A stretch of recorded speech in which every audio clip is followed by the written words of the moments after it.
morning. My name is Kira Lochran. I'm the associate producer for the forum at the festival here. Welcome to our morning session, Discovery of Democracy, our CBC Ideas Massey Lecture Series. It's the third in this series, and they've been really tremendous mornings. So it's a partnership that has evolved over the last couple of years with CBC Radio's Ideas program, a real flagship program for the CBC Radio. Named, of course, after Vincent Massey, our former Governor General, and really celebrating thinking and bringing together of various disciplines across society, looking at social, cultural, scientific, historical, geopolitical situations. Paul Kennedy is our moderator for today. We're thrilled to have him. He's an award-winning journalist, and he's been fantastic to have as a moderator here at Stratford. And we have a fantastic panel, John Ralston-Saul, Angela Starrett, and Doug Saunders. I'll let Paul introduce them a bit further. Before we continue, or before we begin, I would like to thank the original caretakers of this land, the Haudenosaunee, the Anishinaabe, and the Huron-Wendat. And following this initial conversation, we'll be opening it up to questions. The ushers have some paper and pencils, and Paul will sort of give a call. And if you want to write your question down, the ushers will bring them up to him, and we'll get those questions in and have a bit of a dialogue.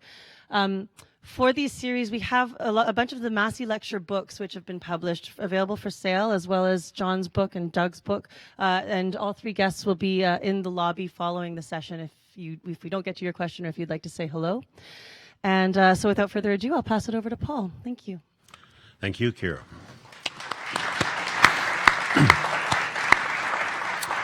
Just before we begin, I think it's my responsibility to say how wonderful it is to be in this partnership with the Stratford Festival. It seems like an absolutely perfect fit in some ways that we come here and now come here in a rather special arrangement with former Massey lecturers to discuss the theme of discovery, which is the overall theme of the festival season. And it is providing for some fascinating conversations. This is the third time that I've been here in this context this year. We are doing six such sessions, all of which will ultimately end up on CBC Radio. I don't have dates for any of them yet, so please don't ask. But you can look at the schedule in the fall and into the winter, and we will be sprinkling these wonderful programs from Stratford into the Ideas calendar. Just one word on that, too. The Ideas calendar for next season, which begins in September, will feature fairly prominently a celebration in October, because October will be the 50th anniversary of CBC Radio broadcasting Ideas, which is a fairly major achievement, I would think. Thank you. Didn't know that. Today's topic is the discovery of democracy, and I have with me three panelists who are very aptly qualified to do just that. And I can tell you that because some of us might look a little tired. We had dinner last night, the first time we all convened together in one session. We left the restaurant sometime after midnight. And that solved all the problems, too. You all should have been there, actually. Then you would have had the sort of longer version. Now we're doing the Coles Notes version.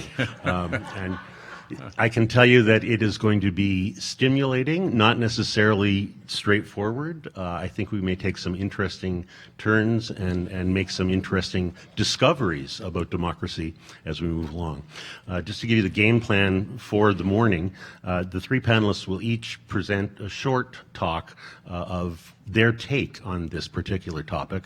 And after that, we will be opening for questions. I'll probably lob a quick question to all three panelists. Perhaps not, though. It depends on how many questions you have come up with. And from my experience in the last 2 weeks, the questions from the audience really have opened the conversation in truly interesting fashion.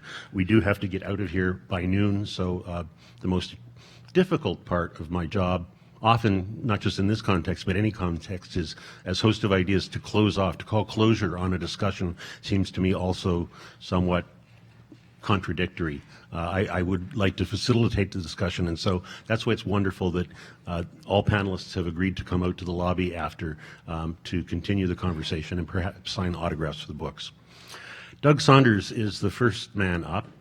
I can tell you, I only met Doug yesterday, although I feel like I've known him because he has been not only a fixture, but one of the great glories of the Globe and Mail for the past few decades, really. He is the international affairs correspondent. He's worked, and amazingly worked, I would say, from both London and Los Angeles. What really intrigued me about his work from both those places, and continues to intrigue me, is that Doug's not a journalist who chases fire trucks. In fact, what he does is very close to what I think my own job description is, and that is to look for the ideas behind what's actually happening in the world. And I have been blown away on occasion by columns that he has written in the Globe and Mail that went so much further into the topic than I had ever anticipated or expected. He's the author of 2 books, both of which are for sale in the lobby, and he is here to open the discussion on the discovery of democracy. Doug. Thank you, Paul, and thank you everybody for coming on a Saturday morning when you could be improving your suntans and sitting in a dark room listening to people. It's a very Canadian thing to do. And let's open with the question, which I think hangs in the air around the world right now, of whether people and societies actually are discovering democracy. Is democracy in a crisis around the world? Is it in decline?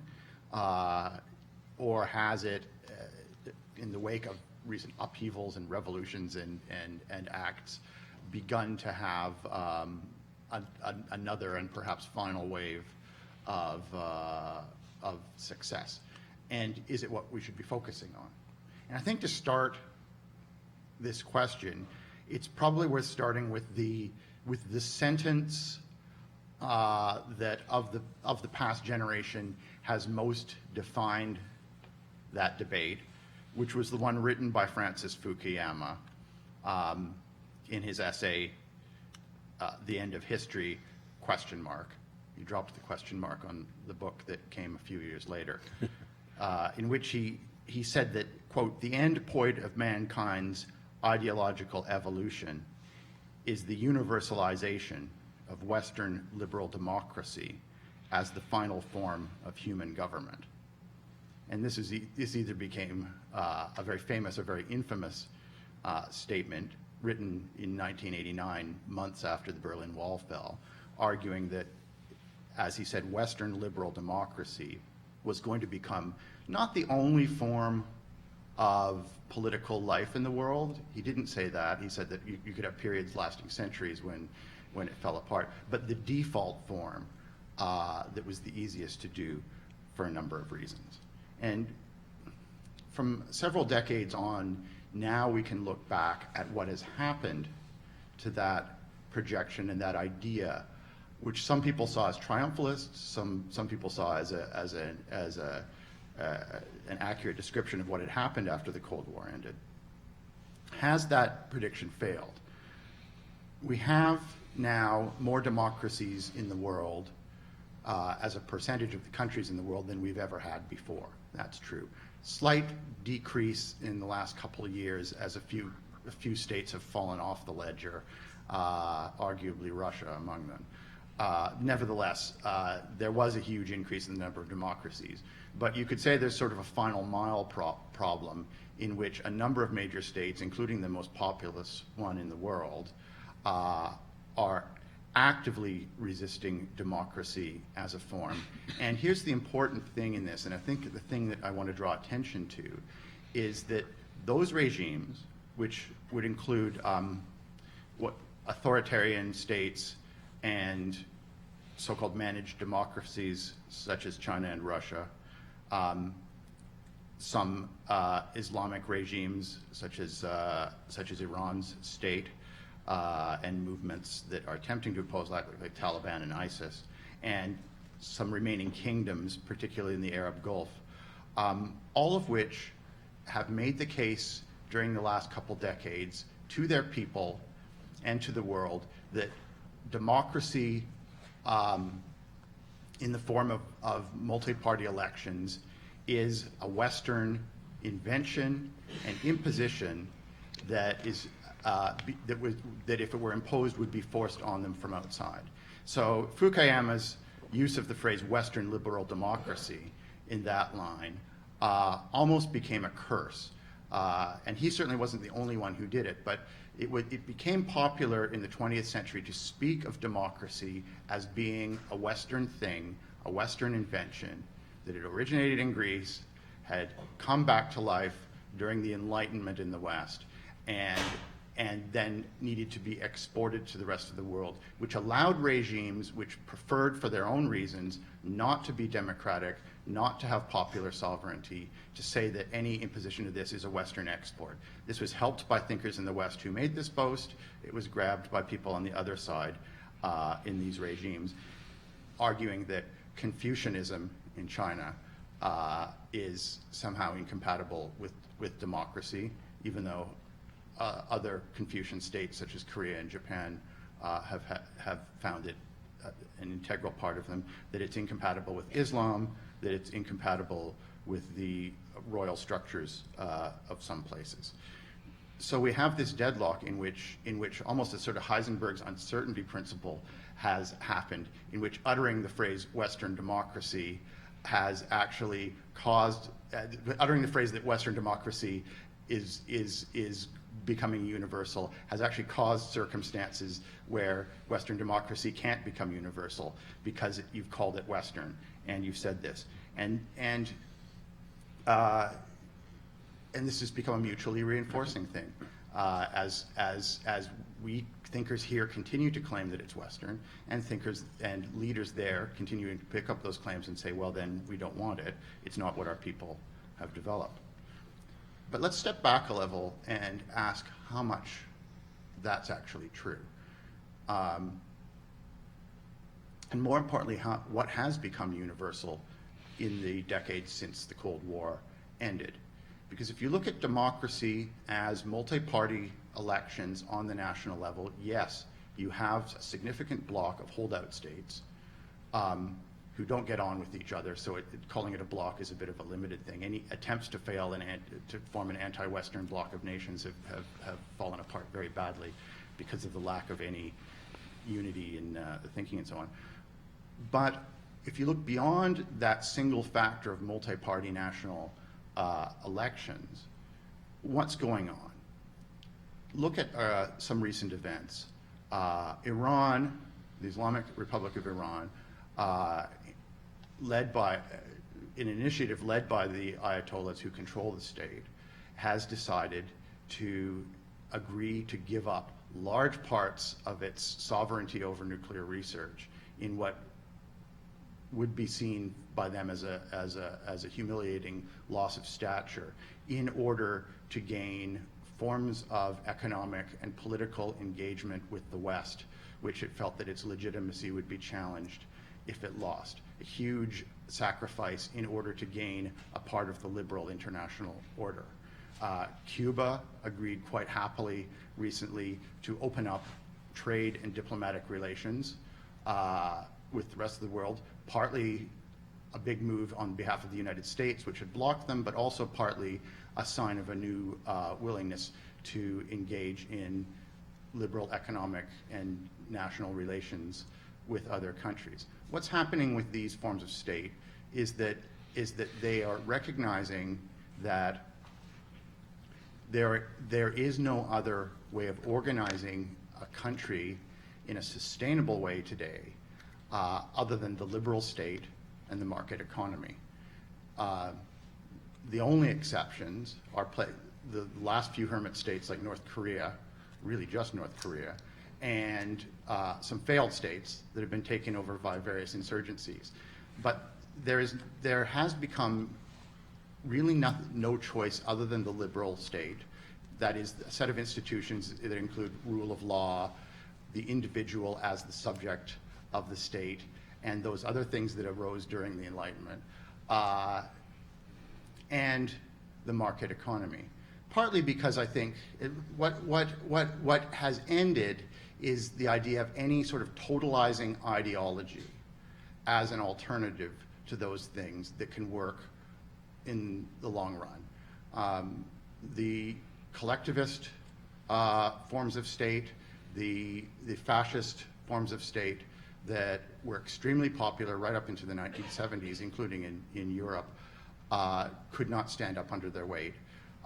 They could not fiscally stand up. They could not politically stand up. And it's become difficult to have any other form of state, no matter what form of government you have, other than the liberal state and the market economy.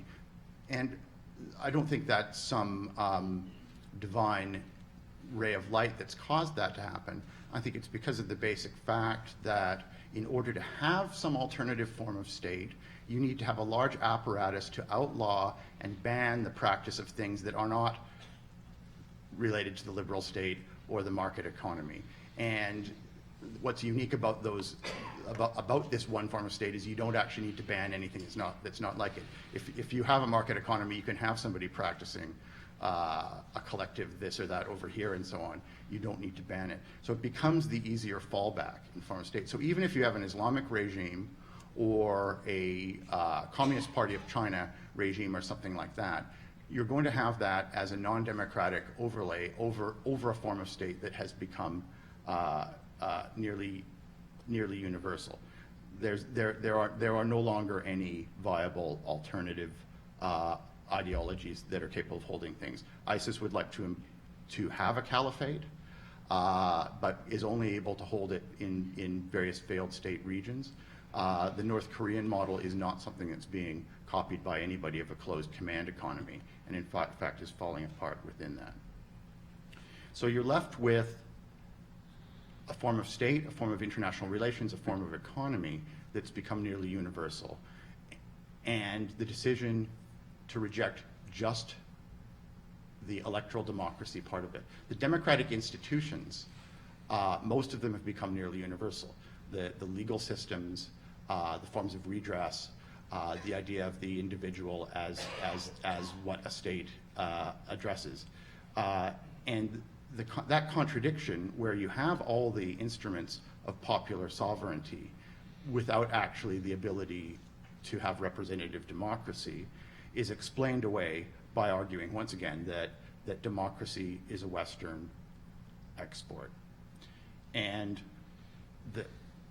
almost every day in the Chinese state media, you see some op-ed arguing that these are Western ideas, that they're polluting the Confucian traditions. You certainly see that in the media of the Gulf states, of the non-democratic Islamic states, and so on. And I think as long as we keep shouting this, people aren't going to notice that there, in fact, is an equally long history of democratic institutions, even if not in the classic Greek model of elections in that way, but all the institutions of the democratic state existed in embryonic form in most of the major cultures of the world. In the Hindu, Buddhist, Confucian, Islamic, African, and in Indigenous North and South American traditions, there were forms of practice that were completely compatible to and should have given rise to forms of democracy, and in fact did give rise to forms of democratic organization. As John has noted in his writings, a lot of the DNA of Canada's practice of what I'd call democratic institutions was drawn from the Indigenous thinking that existed in the air around us. And what's happening is that the regimes that don't want to have democracy have been erasing this history. The claim that Confucianism involves mass subservience to a leadership is a reading of Confucianism that only came to exist in the late 20th century as a way to justify a regime. Confucianism, in fact, is equally likely to have given rise to forms of checks and balances and accountability that are part of democratic traditions. Islam, Indigenous traditions, all of them had these things.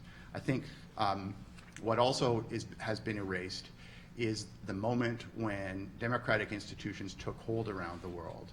The idea that the Enlightenment, when we moved from authoritarian, religious, and absolutist forms of power, most prominently into into the liberal state and into the institutions of modern democracy was not something that happened in the West, that happened in France and Scotland and was exported by force or imperialism or persuasion to the rest of the world. I think this is a good time to give a bit of memory to the great Cambridge historian Christopher Bailey, who died in April, and who devoted his career to looking at what had happened during the Enlightenment, and was one of the few historians who was immersed deeply in the thinking and history of the Indian subcontinent and East Asia and Africa, as well as the Western tradition,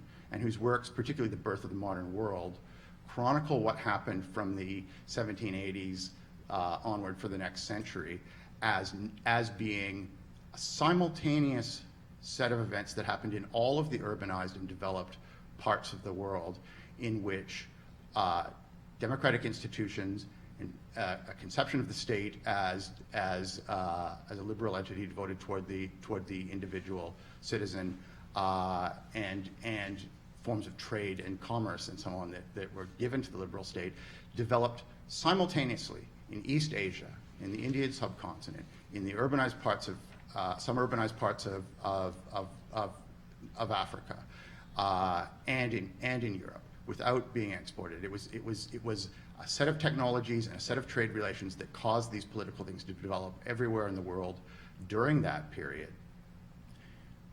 And in fact, of course, colonialism, which was just reaching its high period then, was not about exporting these democratic ideas from Europe to the eastern and southern parts of the world, but in fact, in its actual practice, was usually about attempting to erase the democratic traditions that existed in Hindu and Buddhist and Islamic and indigenous cultures, and replacing them with authoritarian forms. But this got polluted with the idea of democracy as from the West, because the Western colonial project was about erasing the democratic traditions of these places, and because we then went to describe Western liberal democracy as the thing that the rest of the world should have and want, the violence of that erasure became associated with the claim that this was a Western commodity, and made democracy a poisoned brand, a bad meme, something that people didn't want. And if we're going to look ahead, I think there needs to be much more humility about democracy, a recognition that we don't necessarily do it all that well in Western countries, and that it's not just because it may have happened very prominently in Greece once, and then not for 1,000 years, and then very prominently in Europe once in a way that was popularized. It does not mean that it's something to be imposed on the world, but it's something to sit back and recognize that it's something that develops elsewhere. And I would argue that the fact that the underlying institutions of democracy, the form of state, the forms of economy that allow democracy to thrive, have become universal in those places, is a form of evolution that might work better than a sudden revolutionary or outside imposition of democracy. That a lot of the times that we have attempted to impose democracy on places, there have not been the institutions of rule of law, of economic stability, and so on, that make democracy possible, and that has added to the failure. Democracy is a full package. It involves full forms of life. I think it emerges when countries develop a sizable middle class and a sizable urban population, which countries like China and Iran now have to an overwhelming degree, and so on, and that will develop within the cultural traditions of those places if we can only step back and stop trying to claim that it's our product that we're selling. Thanks, Doug.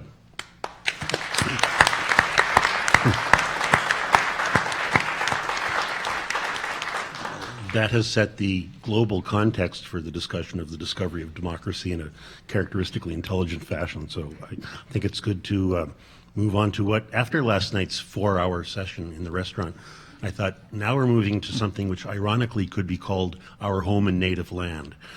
Angela Scarrett is from the Gitxsan Nation in British Columbia. I found out last night she has a toe in at least 2 of our oceans, though, because part of her family heritage comes from Newfoundland. And so she really does go from coast to coast with her understanding of these kinds of questions. She is a journalist, she's a writer, she's an artist. She's been working for the CBC for 21 years, I guess, in various places, in Vancouver, in Yellowknife, now works in Winnipeg as a TV reporter. She spent the last couple of years, though, at Massey College in Toronto on a Southern Fellowship, one of the most prestigious prizes for journalists in this country, and she's here to give us her perspective on the discovery of democracy. Angela.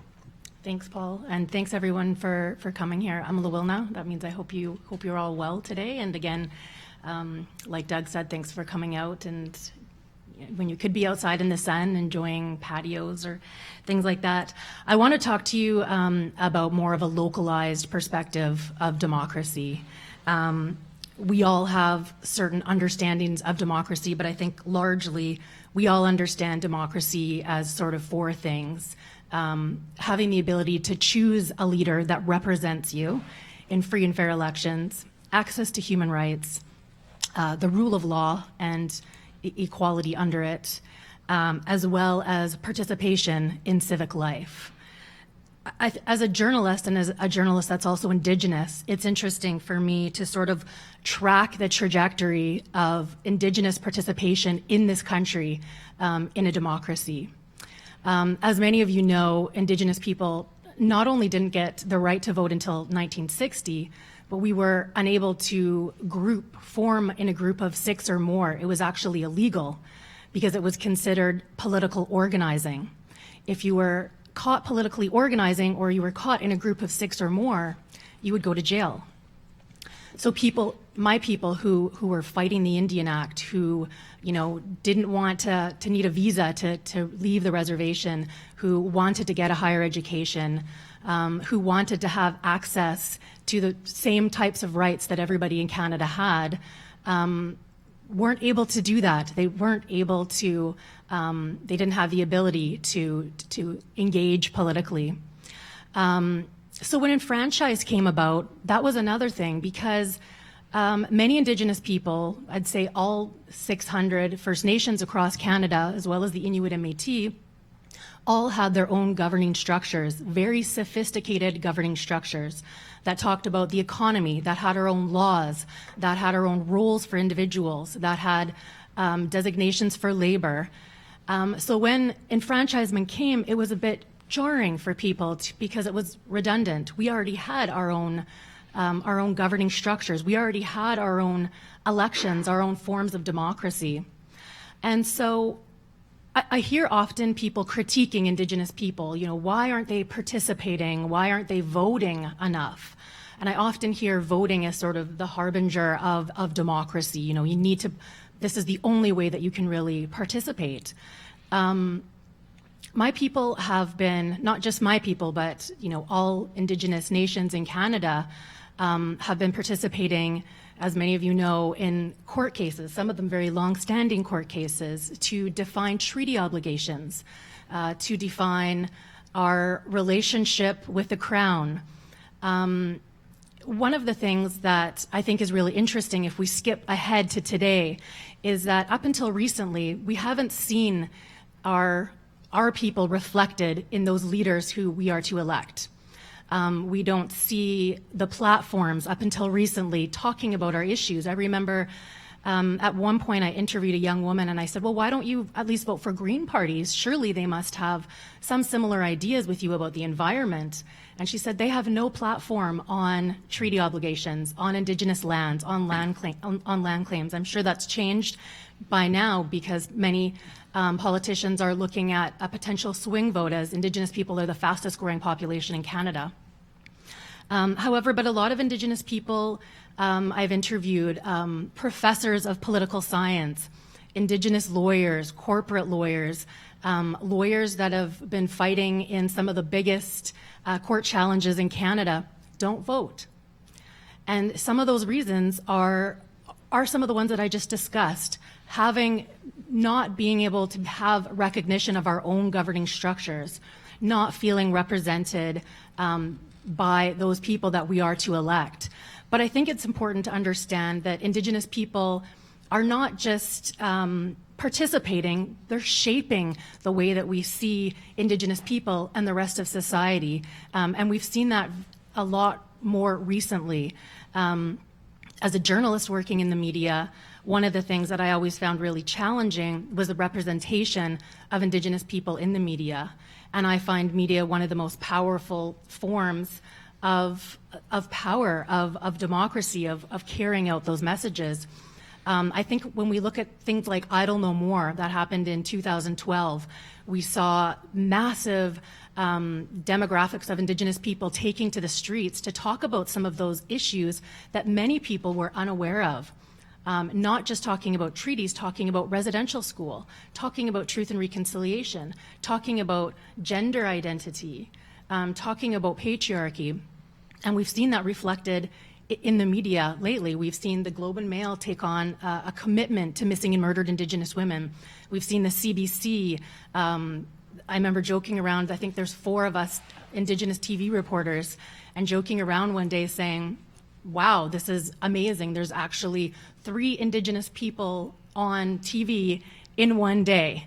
And that was unheard of before. You would see one story. I remember I'd watch and say, oh, the Fifth Estate has a program, an episode about Indigenous people. This is amazing. And then it would be a bit of a downer because it would be, oh, they're so sad and they're so suicidal, and what are they going to do with their lives? And now we're hearing about Indigenous people, taking on one of the largest court challenges in Canadian history, the Indian residential school settlement.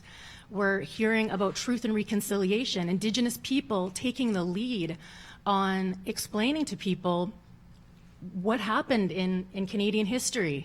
Many people, I'm sure at least half of you, are unaware of some of the atrocities that happened in the beginning of the history of Canada, of this nation.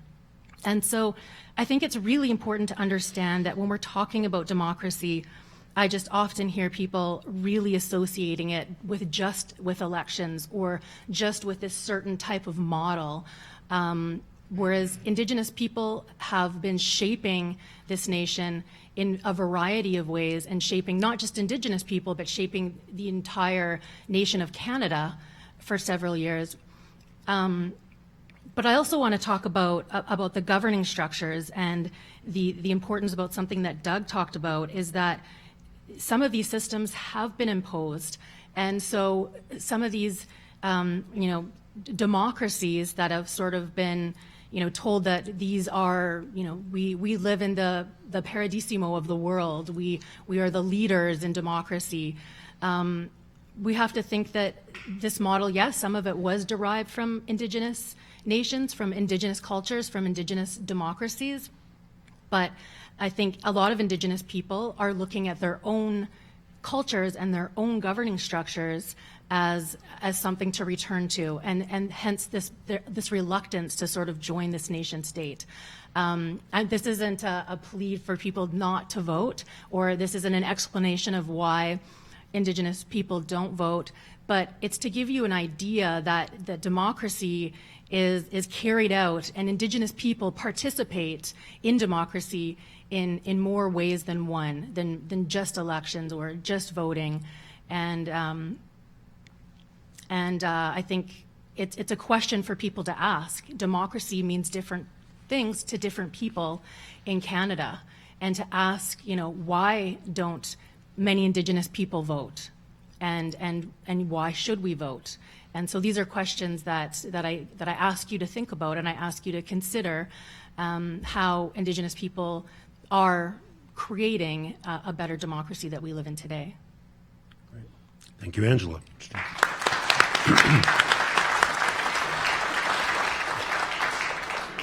I was negligent when I introduced Angela. I should have pointed out that not only is she a journalist and working on the kinds of issues she's spoken to, but she's also writing a book at this point about Indigenous women who are disappearing and dying in this country in one of the most negligent breaches of what I think is human goodwill that exists. So we look for that book, and unfortunately it's not for sale in the lobby today. Finally, the Massey lecturer, who is the anchor of this particular session in the discovery of democracy. John Ralston Saul wrote his Massey lectures in 1995, which was before I was host of Ideas. So when I go to the lobby, I will be buying a copy so that I can get an autograph for my ongoing collection of Massey lectures. In addition to that, John has written a number of books as both a nonfiction writer and a fiction writer. They've won a number of prizes. He has been the head of PEN International, which is a real driving force for democracy internationally, and of course has worked in Canada tirelessly for decades now to further the kinds of issues we're talking about. And so without further ado, John Ralston Saul. Thank you. I guess that was, well, you weren't host, but you were born. Barely, I was 2.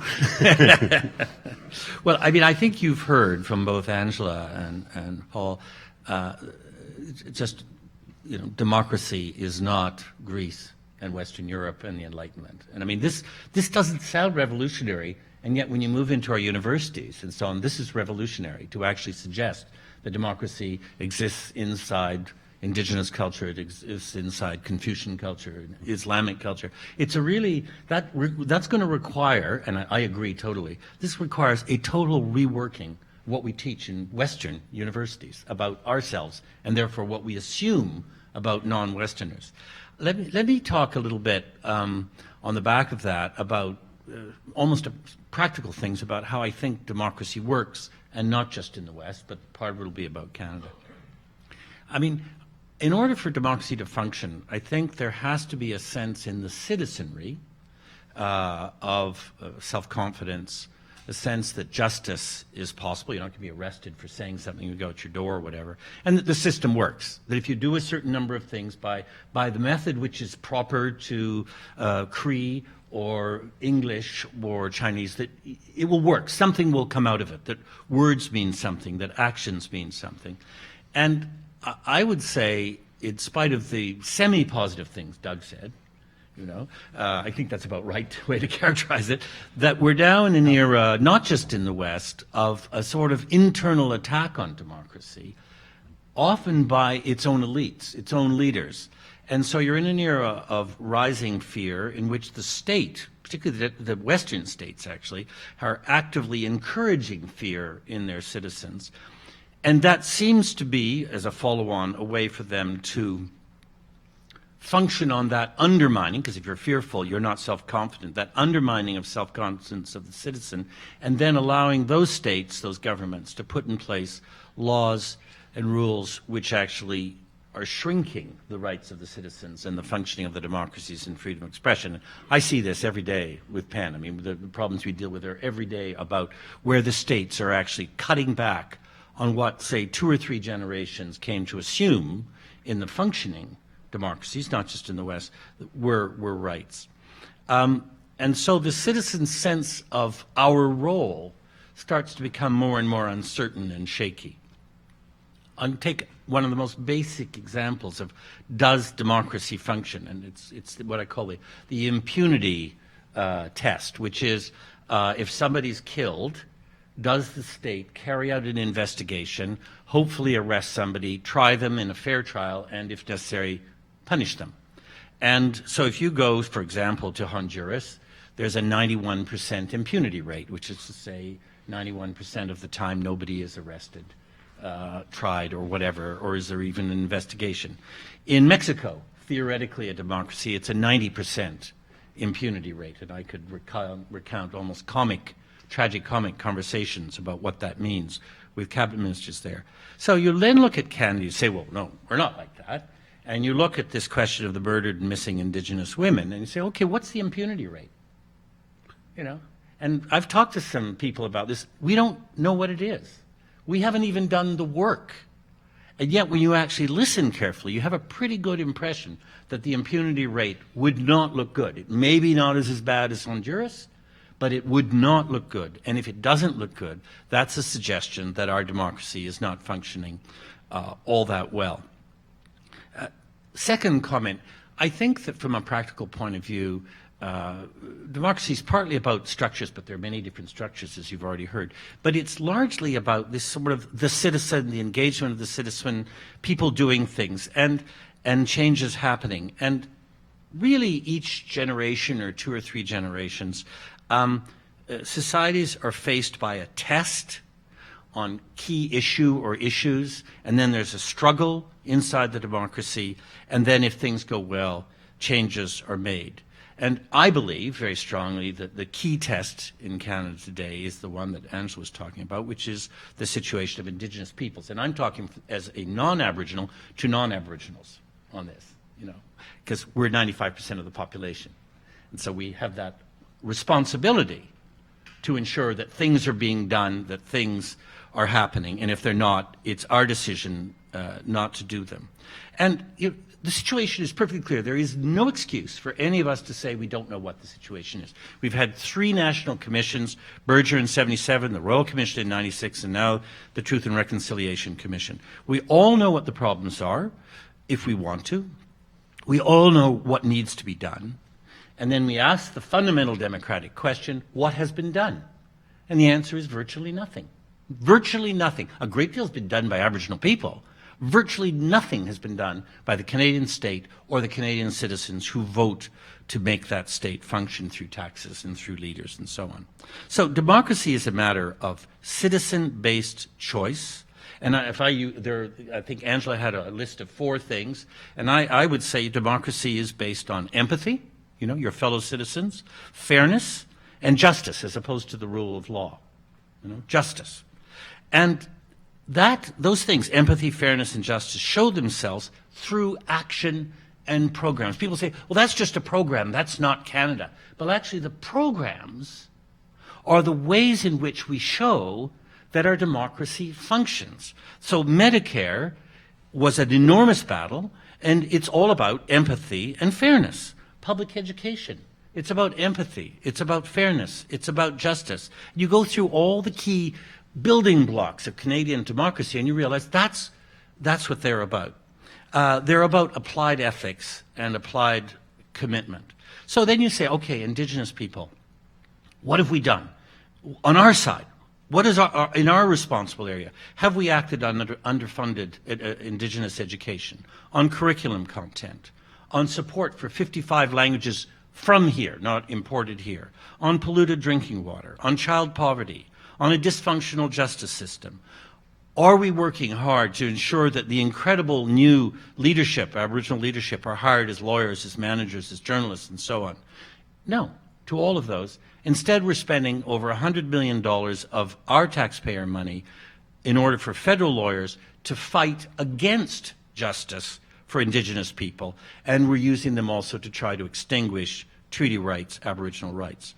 All of that is a matter of ethics and a matter of choice. And if we choose not to do anything about that, that suggests a failure of 2 or 3 generations, because I'm talking about right now, but also a profound negative comment on whether or not Canada is a functioning democracy. So we can become obsessed by, voting methods and structures. But I think that, yes, sure, but we really have to look at this question of the building blocks, the choices, the actions. We have a very specific problem that explains some of this, old colonial habits, racial or racist habits that are built right into our power structures. There's no question. We should be able to deal with those. We should be able to, if we really believe we're a functioning democracy. But underlying all of that, I think, is an international question, which applies equally here, which is we've slipped into an era when citizens have been convinced to act as if they are clients, as if they're consumers, as if they are not the agents of empathy, the agents of fairness, the agents of justice. We have lost so much self-confidence that we don't actually believe that we can make fundamental changes. And in that process, we've lost, with the exception perhaps of this program and a couple of other places, we've lost the idea of respect for debate, that the purpose of debate is to purposely waste time by talking a lot in order to decide what it is we want to do in order to then do it. That's what a democracy requires. Taking all that time. Only dictatorships believe in efficiency and not talking a lot. So we have to get back that idea of the seriousness of debate.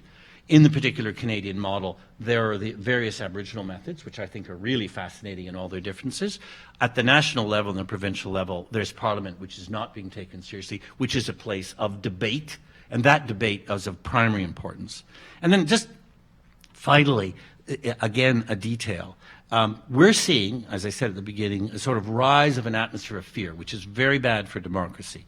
It opens the door to the return of the omniscient state, which believes that in the public good, it has the right and obligation to keep public matters secret. So that's the incredible rise of secrecy over the last 10, but actually the last 25 years. And on the other hand, in terms of the rights of the individual citizen to act privately, we have the state invading that privacy, actually breaking the law, and eventually I think the Supreme Court will throw out a lot of that, breaking the law by looking into our private lives and listening to us.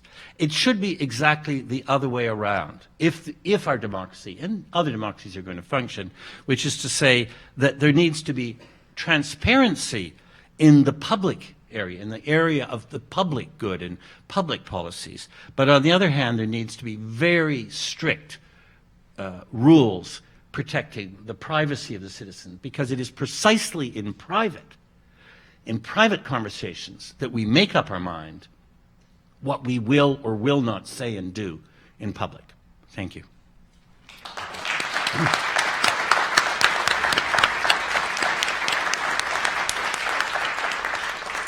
Thank you, John. I will now consider it part of my job description to waste time by talking and, and consider that to be actually an attribute rather than something negative. On cable news.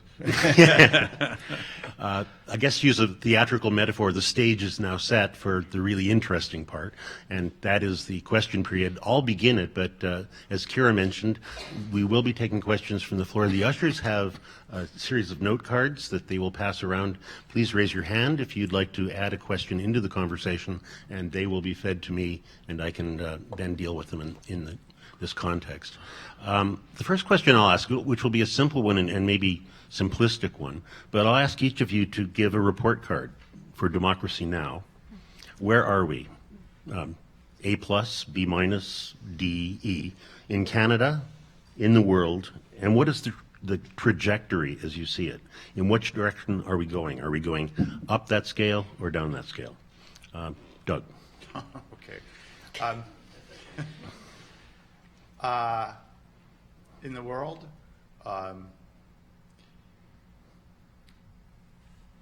I'd give it a C+.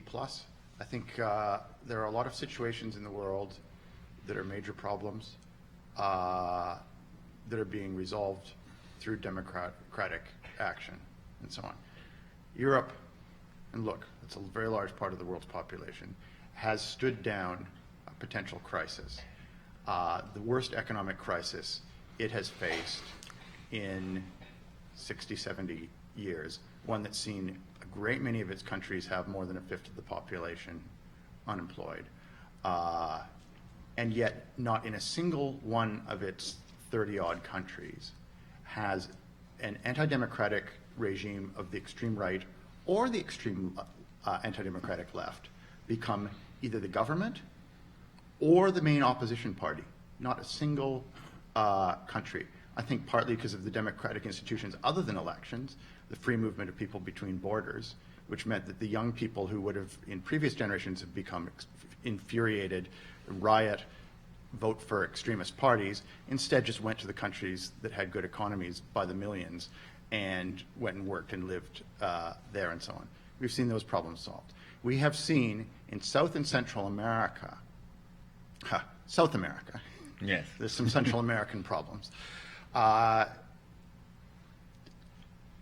transformation to democratic forms of problem solving that mean that much of that region, which for decades from the 1950s onwards was producing front page stories of military coups and dictatorships and mass riots and uprisings and state violence and so on, to have become largely a region with democratic stability, economic growth, and rising equality, and so on. You could point to a number of other places that have seen this. So democratic solutions continue to solve problems in the world more than anti-democratic and undemocratic regimes and forces create problems. But it's a tight balance right now. We've seen some places tip over. Turkey's democracy remains robust, but has a well-entrenched state that is removing fundamental rights, imprisoning journalists in extraordinary numbers, after having increased minority rights, legalized the Kurdish language and so on, reversing that, and so on, and sliding back into some unpleasant forms. Russia, I don't even need to mention, has fallen off the boat. So I would say it's a C+. It's a tight balance, but the democratic side is working.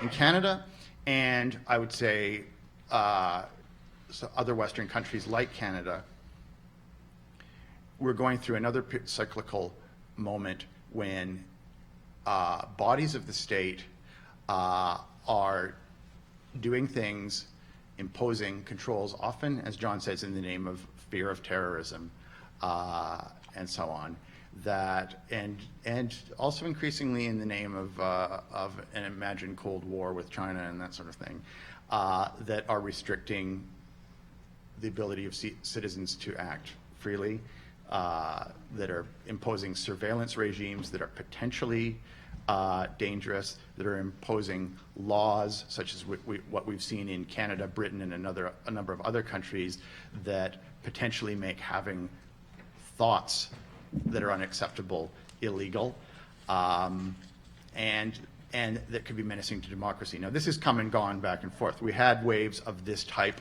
of restriction of civil liberties and freedoms of thought and expression take place during the Cold War in many of these countries, until there was a crisis that peaked in the 1970s when elected legislatures revolted against those overreaches by intelligence agencies and militaries and so on, and imposed democratic regulations and reforms that stabilized things for a number of years. And then the post 2001 years, we've seen a wave of reimposition. I think this goes back and forth. I think this is a case where the institutions of electoral democracy prevent it from going too far, because we can have another wave of turning against this, which I think will be beginning very shortly, now that we're becoming aware of these excesses and so on. I worry about the countries that have less robust electoral democratic regimes, where these sort of laws become the law of the land. I don't know what letter grade I'd give us. Angela. Needs improvement. I think it's difficult as a journalist to say that we have a wonderful democracy, or to be able to give our country an A+ when you go to a press conference with the Prime Minister of Canada and you're not allowed to ask a question, or not even allowed to be in the room if you're with print media. And if you're with TV or radio, you're allowed to ask one question. And it's within, a limitation or within a parameter. I think as a journalist, having extreme limited access, not having the federal government get back to you for several days or several weeks when you're filing stories daily, and constantly having to say, we weren't able to get a hold of the federal government, or the federal government doesn't have a comment on this issue. It's difficult as a journalist to see that we're doing well in democracy, that we have the freedom of access to information, basic information. Another thing is, one of the ways that you can tell a country is doing good democratically is the programs it supports.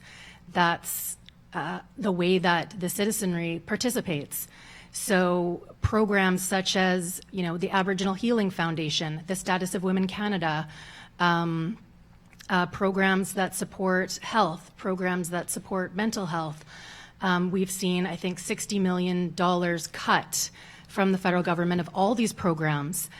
Cindy Blackstock decided to, one of the ways that you can tell how good a country's doing is by the way that they treat the most vulnerable in their society. Indigenous children living on reserve don't have access to the same rights or same resources that children off reserve do. So Cindy Blackstock filed a human rights tribunal. What happened with that? Her organization's entire funding, federal government funding, was cut.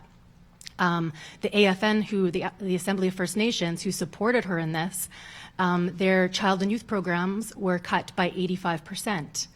So it's difficult for me as a journalist and as an Indigenous person to see that we're doing great in our democracy. I think individuals and communities are struggling, are battling to keep participating because of things like the anti-terrorism bill. A lot of people are calling this the chill effect, and people are feeling silenced. People are worrying about, protesting on the streets, saying something on Facebook. I've seen people get arrested by comments that they put or photos that they post on Facebook. So I don't know if I would be able to give Canada a grade. In terms of the rest of the world, I definitely don't have the type of knowledge that Doug has, but I recently traveled to Finland, Cuba, and Berlin. And Berlin I was very, very impressed with. They have a press conference called, I think it's called the Bangladesh, I'm probably going to mess it up, but it's basically the press conference. And every single day, all the members of parliament sit and all the journalists are able to ask anybody any question and they have to answer back. It's incredible coming from this country where, access to governments is so tense. And, I asked several people, I asked young people of color, I asked Indigenous people, I asked Jewish people, I asked women, journalists, like, what do you think of your government? Like, is it hard to get a hold of them? And they said, no, they're good.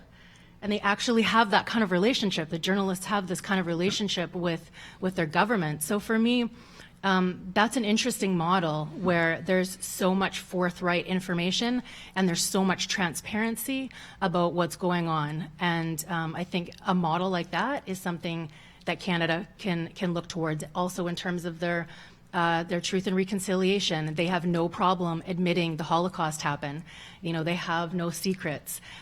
Everybody knows, everybody admits it. There's a free flow of information, and I think that's something that we need to look at in Canada. John. Well, I think that this is one of these, tectonic plate moments when, whether it's cyclical or more than cyclical, we won't know till it's over, whether we do well or in which case it's cyclical, or do badly, in which case it could actually be quite serious. I think it's actually possible to give ratings because everything's on the move. And you look at Europe, and Doug is absolutely right. They've managed to avoid the big crises. And yet at the same time, I've never seen in my life such a disaffection for any form of organized democracy in Europe, except perhaps in Germany. And young people are leaving in droves, partly for places with better economies, but actually, I think in many cases for places where they think they can do something, which might or might not be economic, just a sense that there can be change. And you take just take a case, let's not talk about Greece, take a case like Spain. It's about a 60% youth unemployment rate. It's actually probably worse. They always say, it's not really as bad. It's actually probably worse than that. So in historic terms, that's a pre-revolutionary situation. Now, there is no revolution in the old-fashioned sense, in part because the old social safety net is to some extent still there, and the kids have all gone home, apparently. So you go to Barcelona and Madrid, and it all looks pretty good. And you think, how can this be? But it's sort of hidden by these various things. On the other hand, you're seeing an astonishing change in, because people don't trust the existing political structures, you're suddenly seeing these political parties appear out of nowhere. Now, these sorts of political parties can be an enormously positive breakthrough or a precursor to fascism or extremism. And we simply don't know which they are yet. So they've, for example, in Spain, they've taken municipal governments of Madrid and Barcelona, but we don't know what will happen in the next election. And if these people come in, what will it actually mean? What will actually happen? It's a very major change. And then you look around and you see all these different examples. But what you do know is that there is a loss of belief in democracy as Europeans have known it since the Second World War. That is clear. And even in Britain, because, I mean, that relates to Scotland and all the rest of it. Canada, I think it's what I said a little earlier, which is we have a test. We have a major issue. There are many other issues, but I mean, for example, omnibus bills. I mean, the form of omnibus bill that's been used recently is not the normal form of omnibus bill. It doesn't function in any democratic theory at all in Canada in our long, long history of Parliament. It's a completely anti-democratic, in the Canadian sense, way of making political decisions. You know, we have to, and I'm not talking about elections, I'm talking about, generally speaking, Canadians have to make some decisions. Maybe they're making those decisions in various ways. One of the ways, perhaps they're making interesting decisions, is by the number of people involved in civil society organizations. And I think Angela was referring to that in a way when she's talking about Idle No More. It certainly changed the way, first of all, it changed, I think, what Indigenous people thought could be done, in a way.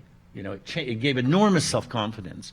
And also, I heard for the first time in my life, I don't know, your average middle-class Canadian voter saying, oh, really? You know, as if they'd finally understood there was something wrong and something had to be done, but it hasn't been done. So it's a very both troubling and interesting moment. We actually don't know what it's going to look like in 10 years. In Canada, we may not even exist as a country in 10 years. If we blow this and a couple of other things, you know, everything falls apart. I mean, the Roman Empire eventually did fall apart. Everything, the Austro-Hungarian Empire, I mean, everything falls apart. And so if you actually fail the test, you know, I mean, I'll just give you a tiny example. We're theoretically planning to celebrate in 2017 the 150th anniversary. I can tell you that if no changes are made on the Aboriginal issue front, we will be ridiculed around the world. And there will be demonstrations in the streets. And it will be a farce. That's what will happen. And we will come out of it feeling extremely embarrassed about ourselves. Sort of frightening prediction, but with only 2 years to go. Lots of time to act. Obviously, there's more questions than we're going to have time to ask in the next 27 minutes or so. But I'll try to get through as many as I can. The first one here jumps off of something you were talking about, or at least is somewhat analogous. You were talking about Madrid and Barcelona and what they mean in Spanish democracy. This is a question that brings it all back home to Canada, except I've got the wrong question. What might the significance of the provincial NDP win in Alberta be for democracy in Canada? John. It's very early days. I mean, they have to, you know, you get elected, and you have this terrible thing when you've never governed before in that place, which is the first year. And you have to, on the one hand, demonstrate that you can govern without there being a panic, and on the other hand, that you're not going to betray the things you said you were going to do when you came to power. So that first year, I say a year, could be 6 months, could be 18 months. We'll find out. But there's no question that if they can govern in Alberta, then this will be a very interesting shift in the ground in Canada. It's already a very interesting shift that it happened at all. And you have to add to that the mayors of both Edmonton and Calgary. So that, in fact, if you think of Canada in terms of left of center, reform, humanist politics, at this point, Alberta is the leader. And I think that in Canada. I mean, that's really important to say, you know? I think that in turn shatters a myth that had existed in Canada and in many other places, which is that there's a thing called culture that determines ideology and voting. That there's this umbrella you carry over your head that's your culture that causes you to vote in certain ways and so on. That Albertans were genetically conservative people, religious people, who were going to vote for conservatives or parties like them throughout all eternity because that was their political culture and so on. Culture changes overnight. culture changes from generation to generation. It changes during a person's culture changes during that person's life many times, and so on. And we saw that happen. We saw, much as we've seen with attitudes toward same-sex marriage and things like that, cultural change happen in not just between one generation and the next, but within one generation. And certainly if you spent any time in Alberta during the last 10 years or so, you could watch the idea that this was a place of small government conservatives dissolve in front of you. It became a very multicultural, a very youthful, a very open and empathetic culture in Calgary and Edmonton, and also a lot of places that weren't Calgary and Red Deer. Edmonton. Very Red interesting Deer, mayors in Red Deer, you know? Indeed.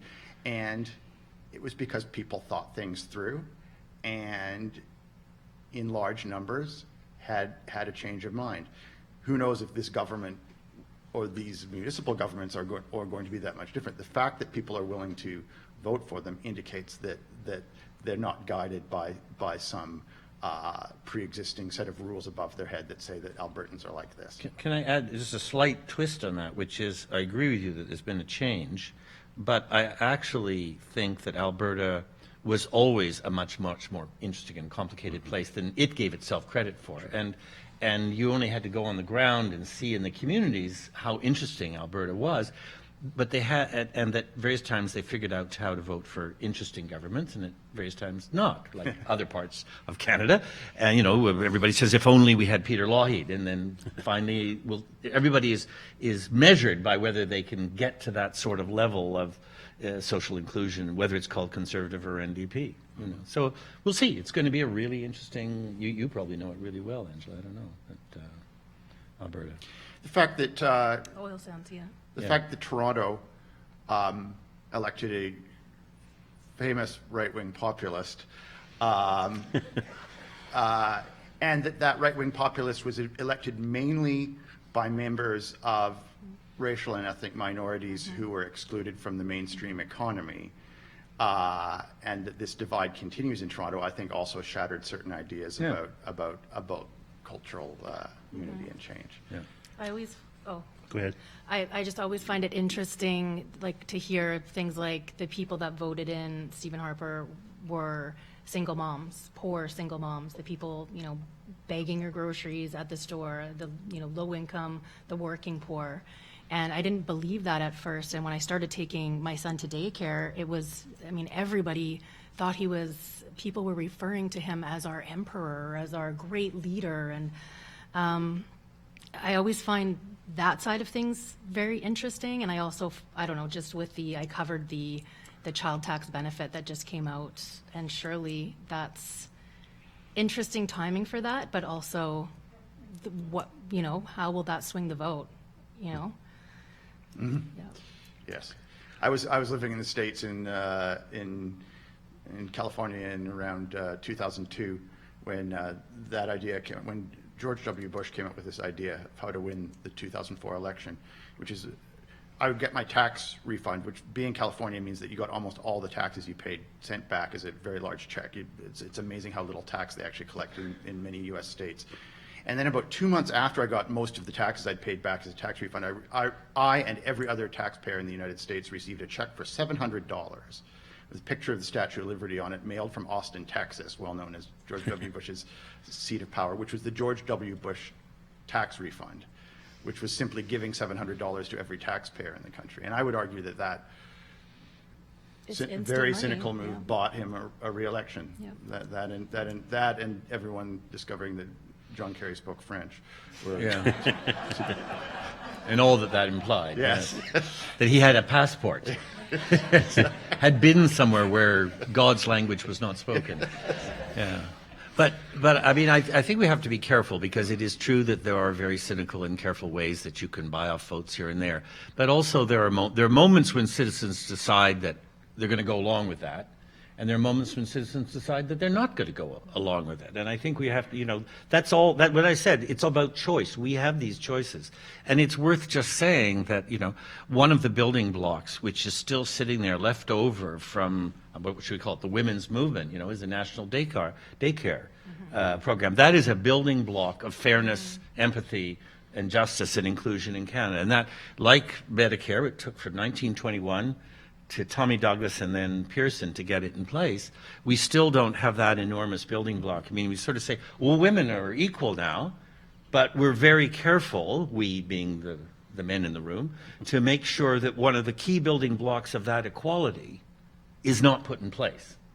And that debate isn't even properly on the table. Endlessly promised, never delivered. Never, well, like Medicare. Brian Mulroney first came to office on a promise of national child care. Yeah. I believe Chrétien also made it one of the promises that brought him into office over and over again. And it's one of the great hindrances to economic success. Never mind just plain old gender equality, but economic success in Canada is our lack of a sustainable child care. Or to put it slightly differently, we more or less double the workforce in the full sense of the word with women's rights, and then we refuse to take advantage of it by holding back things like childcare, in order to maintain our little advantage as long as we can. We being you can guess who. Changing tack slightly here, in fact, a completely different way of looking at things. And since I know that Ideas recently did a 3-hour series on this topic, we have to do it in slightly less than a few minutes if we can get more questions in. Does the undermining of science fundamentally undermine our democracy? I mean, the question, it's one of those wonderful questions which is an answer. You've answered the question by asking it. I mean, either you're a sort of a colony and you are hewers of wood, et cetera, and you don't believe that science is one of the elements of a healthy society, or the opposite, you believe that your kids should have the right, and you want people to be thinking about things, and we live in the North, and there are whole elements of science which have to do with the North. I mean, look at science in Finland. Look at science in Norway. I mean, they're just stealing it away. I mean, if I want to be just really nationalist, they're stealing it away from us because they're putting money into northern science. Everybody's going to Norway to do their scientific work on the Arctic and not to Canada because we're not investing in it.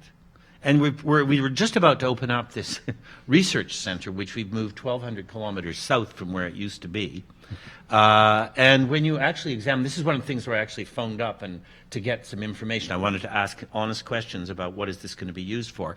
And even though I used every trick I'm capable of, I couldn't get anybody to phone me back or answer my phone calls. This is unknown in the history of Canadian democracy. Anyway, all it is a very nice empty building which will make money by being rented out to basically oil companies and mining companies for what you might call short-term research, in terms of transport for mining companies and things. It's not a research center. So I think that abandonment is has very serious consequences for the well-being of generations coming on, our ability to understand where we are, our respect for ourselves as a balanced society which does many things, and so on. I actually, when part of going to Massey was because my beat as a reporter is the oil sands. I was one of, I think, 2 or 3 reporters in Canada that have that beat, and focusing on places like Fort Chipewyan that are experiencing the downstream effects of the oil sands. So I went to school, I took geochemistry, I took health impacts of mega projects, and every time I proposed a thesis, the professor would say, there's no information on that. You have to go to the States or you have to go to Europe so you can do this sort of testing, but there's no proper reports, or there's no proper testing needed. There's no health study that's been done on Fort Chipewyan to see if the higher rates of cancer are related to the oil sands. There's no testing done on the health impacts of the animals that people are eating, on the fish. And so for me, that really limits our democracy, because as a journalist, I can't do my job and I can't share with the public what's going on in this area. And it also affects potentially people's lives who don't know, what they're breathing, who don't know what they're eating, who don't know, what's going on. And I just found that interesting that we have to go outside of the country to get information about what's happening here, because we're so limited scientifically. I remember covering that story when all the scientists were laid off, and there was books that were literally just put into the trash. And I think it's heartbreaking for scientists in Canada. Can I just add one thing, which is we are the only circumpolar country which does not have a university in the Arctic. We don't have the money, as Where's opposed the to Shinta? Iceland. We don't have the population, as opposed to Iceland, Norway, Finland, etc. I mean, nonsense. There's, and if you don't have a university in the Arctic, or three campuses, you don't have Arctic-based research, to say nothing of cultural work and all the rest of it. You're not developing in the North as if the North were not, a colony of the South, but as if the North were a real place with real people living there, the Inuit, and others who come up there. And it has real things happening there. People going there to study there. The young people, the young Inuit having places to go and hang around, be with their professors and so on, who will or will not be Inuit.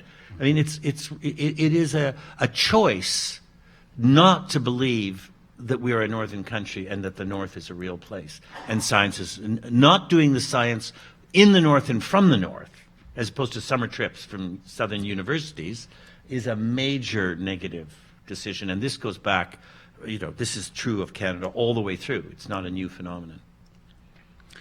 This next question makes us look forward rather than at only the present or the past. And I'll throw it initially to Angela for obvious reasons, but I'm sure that all three panelists will have something to say on this. How would adopting a more Indigenous approach to democracy change what we have in Canada now? Well, we always say a lot of us have a consensus model, so I think we'd spend time, like John said, a lot more time talking, a lot more time making bigger decisions. When people talk about our governing structures, or people talk about how we were traditionally, I think there's often this sort of puritanical thing, like they were environmentalists and they were hippies, or kind of positing it that way. But I think none of our governing structures were perfect. But I think one of the things that I think is really important is living in communities and having decisions made about your immediate environment. People, I come from our culture. It's a voluntary hierarchy. We have hereditary chiefs, and we have people that take care of our traditional lands, and people who place women and children in the most highest regard. And I think that's something that's really different, is maybe less of the governing structures, but the culture that we have in Canada is that we sort of place women and children at the bottom, and men are at the top, and we structure our systems like that. But I think one of the largest differences is that things take time. Like, decisions don't happen overnight, and people make decisions as a community. We don't leave it up in the hands to one person to make a decision for all. People are listened to. There's consultation. That's one of the things that's really been eroded in Canada is meaningful consultation. I spoke to Aboriginal Affairs Minister Valcourt about consultation, what kind of consultation they did when it came to certain things like implementing treaties or land claims, and he'd phoned up 6 representatives when there's 600 First Nations, and just sort of gave them a heads up about what was happening. Or people were invited to a meeting, this was in the oil sands, and told what was going to happen, but they weren't told that this was consultation. And I think that's something that's really different in my community, is that decisions are made within your family, within your kinship system, and then it's reached out from there. It's not sort of one person making a decision what they think is right for you. Doug? I think what we have to recognize is that in Canada, we struck a bargain. It wasn't a very fair bargain, but it was a legal one. during the founding of what became Canada with the communities who lived here, which is embodied in a series of treaties which have been recognized in law, which grants forms of social organization and self-government that have to be recognized. And I find a lot of aspects of Indigenous self-government and organization uncomfortable to me as a Westerner. I don't like consensus-based organization. I've been in enough activist groups that try to organize themselves that way. I think it was Angela Davis who talked about the tyranny of consensus. I don't like that. I don't like hereditary rule. There are a lot of things in Aboriginal justice systems that I would not want applied in my own community and so on. But that discomfort has to give way to the fact that this is legally granted. That these forms, the decision to form forms of tribal self-organization and self-government along ways that may be uncomfortable to me, is part of the bargain that created Canada, and that to have some faith in these communities and in the traditions of these things working, of these forms of organization actually creating social harmony and so on. That if we can get over the long decades of subjection of Indigenous peoples that have, I think, frozen cultures in time and left things behind, that if we can stick with the bargain, that we will have a hybrid that allows some independent forms of self-government that will be allowed to evolve on their own and go through the process of development, as well as some combinations of Canadian and traditional forms of organization. I think John's much more an expert on the interface between these two traditions and so on. But I think a lot of us are going to have to learn to be comfortable with the idea that there are different semi-sovereignties within Canada that are allowed to govern in ways that may be alien to our values and traditions. I mean, so I think that what I've seen, and Angela's seen, I'm sure, a lot. I must have seen a lot more than I have. But whenever I've been in communities, and you're sort of seeing it function, what's so interesting is that, of course, it functions at many, many levels. So the hereditary chief plays a different role in different communities, but you could easily see it as an equivalent, for example, of the constitutional head of state, like the Governor General. You know, there's a sort of a role. I don't like that either. Well, you know, I like certain governors general, I should say. But the point is that of the Western democracies, of the 20 Western democracies, about 18 of them have constitutional heads of state that are more or less on the same model. Mm-hmm. You know. There's also clan mothers that and there are act clan as the mothers, senators, which you might not like either. You know, and so you're in a conversation, and it's so complex because you might have the firekeeper. I remember being on Haida Gwaii and Gujau before he was chief, with elected chief, was the firekeeper. And, you know, that's a whole other thing, which is like the intellectual leader in some ways, and the leader of the memory. So there are all these elements, and how they fit together is fascinating. And as you say, the more you learn about it, the more interesting it is, and you learn how it can function beside, with whatever the other methods, which we know. I mean, we do know that attempting to impose the Canadian structure and system on First Nations, Inuit, Indigenous communities has been a terrible, violent failure. We do know that treating and thinking of the Indigenous peoples of Canada as if they were immigrants, it's ridiculous, and not people who were immigrated upon, it creates misery and it creates separation and isolation. So the solution is to allow these things to flourish. And what we're seeing right now is an incredible resurgence, comeback, whatever, of of these methods and these attitudes and a lot of traditional spiritual values and so on. We don't know where that's going, but it's clear that it's getting stronger and stronger, and some of it's blending with, I would say Catholicism or whatever. It doesn't matter. We'll see what it turns into. I think it's also tricky because we had this system not just imposed on us. I mean, we would go to jail if we tried to participate in it or if we tried to practice our own. So you're left with what? You're left with people who aren't legally allowed to act, to be politically engaged. And you have this opportunity. When people came up to my community in Gixan territory, many of the people that came in at first were very respectable. We don't have Métis in our culture. You're Gixan or not. And that sort of is based on your respect level. And the people that initially came in were very respectful.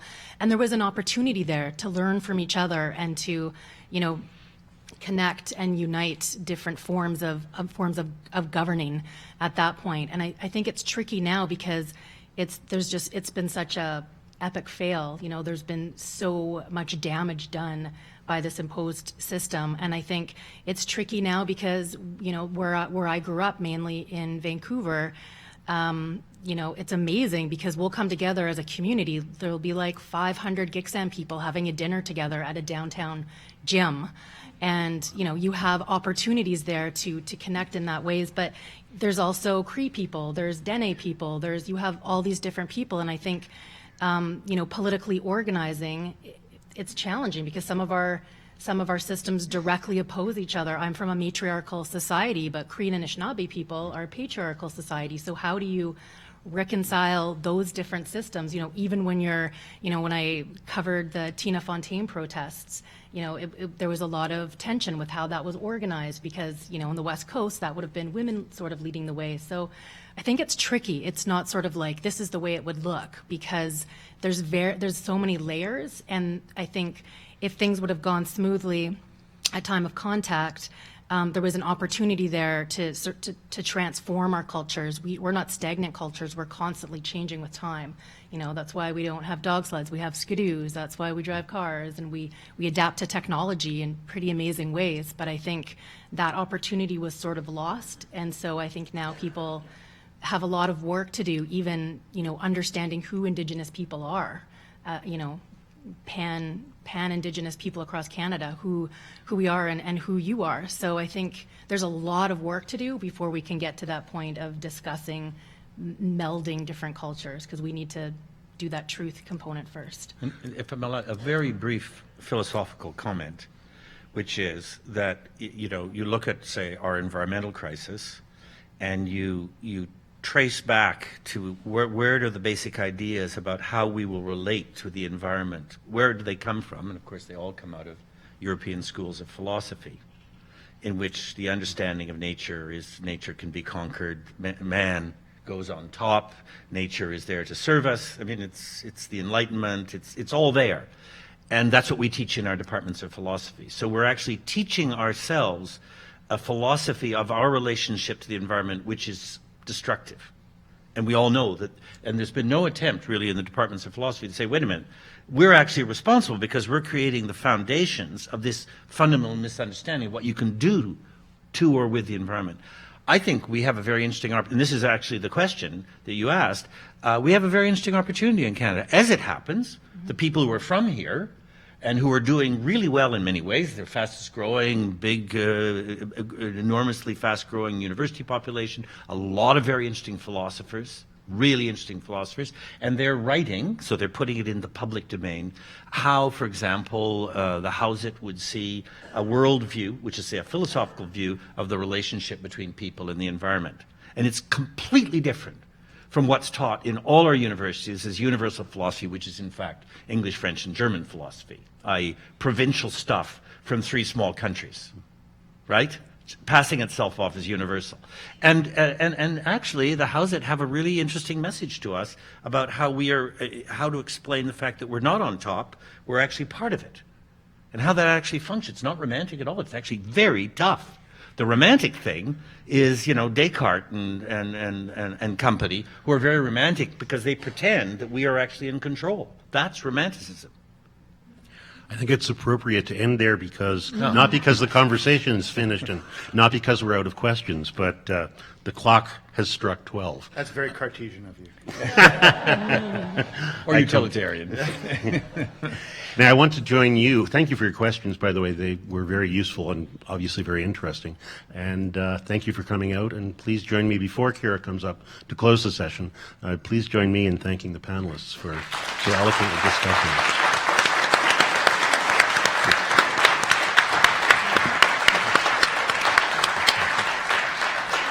Thank you so much, guys. That was a really stimulating conversation, and I'm sure that you. I'm sorry we didn't get to more questions, but it was great to be able to chase these ones as far as we could in the hall. I do want to point out a few upcoming forum events.